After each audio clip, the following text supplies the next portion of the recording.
that I have never done, my Bowmore 12. It's 40% alcohol by volume. Bowmore, I think, is considered the oldest distillery on Islay, which is where most of the peated whiskeys come from. I'm not going to say all. And it's part of the Hebrides chain of islands.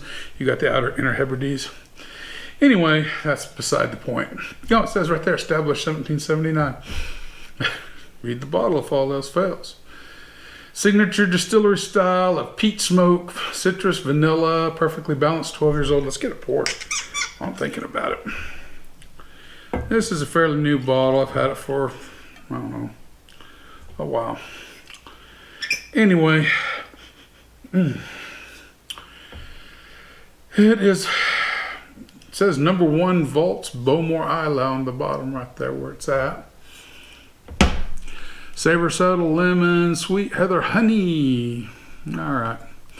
Anyway, this is bottle's probably about 4 years old, maybe 3-4 years old, something like that. Maybe older. It's just when I purchased it, but it's the newer label. I'll get to that in a minute. Anyway, we'll take a little bit around the glass there a little bit. It is colored. More than likely chill filtered. I believe it is chill filtered, but don't quote me on that, because nowhere on there I don't think it says non-chill filtered. Home of the #1 vaults, one of the world's oldest Scotch maturation warehouses. It's got David Simpson on the thing, distillery founder. Anyway, home of the #1 vaults. So this didn't necessarily come out of the #1 vaults, one of the world's oldest Scotch mature. So, don't mean they're all the #1 vaults. Anyway, more blurb. Oh, yeah, there's no. You can see a little fogginess up on the glass there from the coolest glass. It's cooler to come from that upstairs out of my thing, and it's. My wife likes to keep it brutally cold in the house for her, I don't know, cold-bloodedness. Yep, I go with peat. Nice mellow peat nose. Lemon creams. And swirly candies. I think they're lemon creams at Brock's, lemon toffee creams, whatever. Used to get from Brock's as a kid. It smells just like that when you open it, except for when you add the peat smoke to it.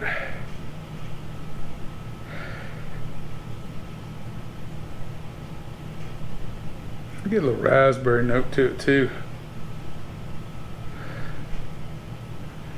Vanillas.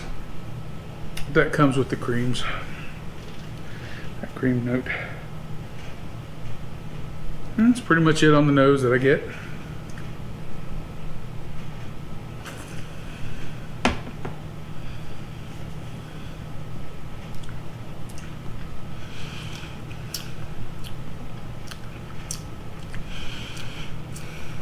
Nice. A dose of peat. I'm not going to say super heavy.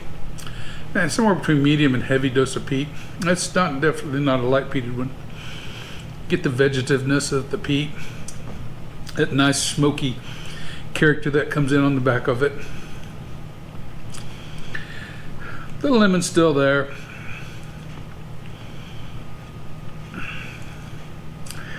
Oh, I want to say it. Got a certain, that lemon note comes across like the Pledge lemon polish use. Not that I've drank it, but I've smelt enough of it. And then after you use it to clean your house and stuff, and invariably you're going to get just a little bit of that note that comes off of it when you spray it. And you're working and you inhale, you're going to get a little. But it balances with the peat pretty well. And you still get the vanillas. Still get that creamy vanilla notes that come along with it. Now I don't notice the raspberry, not on the palate. Just the lemon. That's about it. One thing I will say about it, it's 40%. It has a little bit of a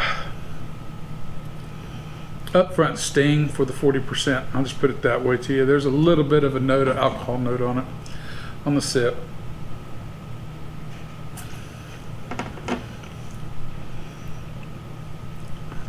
It's not bad. Once you get through the opening sip, the next sip's much better. And just be aware, that first sip, you can get a few tingles off of it.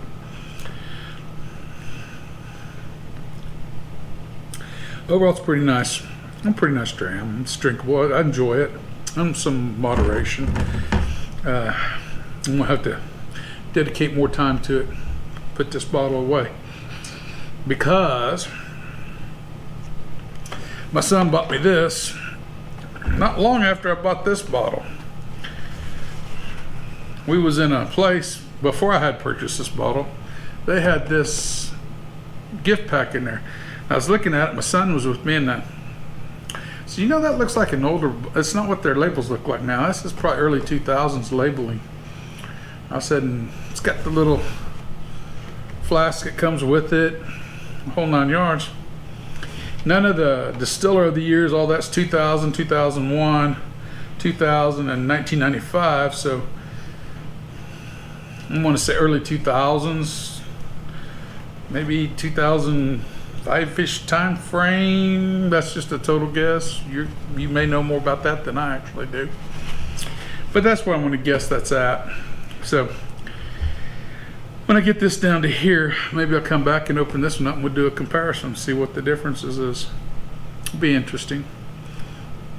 I'm going to give this one, I'm going to give it a,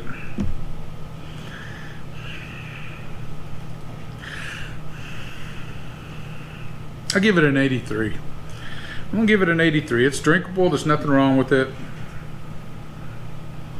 There's a lot better options out there though. But that being said, it's more approachable than some of those options. This is probably a better way to introduce somebody to peat than slapping a Lefroy or an Ardbeg in front of them 10. You're definitely getting slapped there. This one eases into it. It's peaty, don't get me wrong, but it's not the type of peat that takes your tongue out and drags it along. As Bart would say, a fired cannon and a carbon port door like they used to use in the old sailing ships. And I don't know, he had some wild description he used. Like licking a cannon barrel and licking the wood side, because there's a certain salty nature to this too. He used that to describe another whiskey. It wasn't to describe this. But it's a little light on the seaweedy. There's a touch of saltiness in this. I'll give it that. I can taste it really right there on my lips. It's not a lot, but I think the salinity is a little noticeable in it. 83 is a good score. I'm going to drink it, enjoy it, get this one down next. So anyway, remember, spirit in your glass ain't running from you. Take your time, sip it, enjoy it. You'll be better for it, as will we all. And I don't know why I keep doing this during it.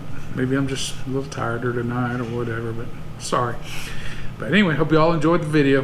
Everybody have a good night.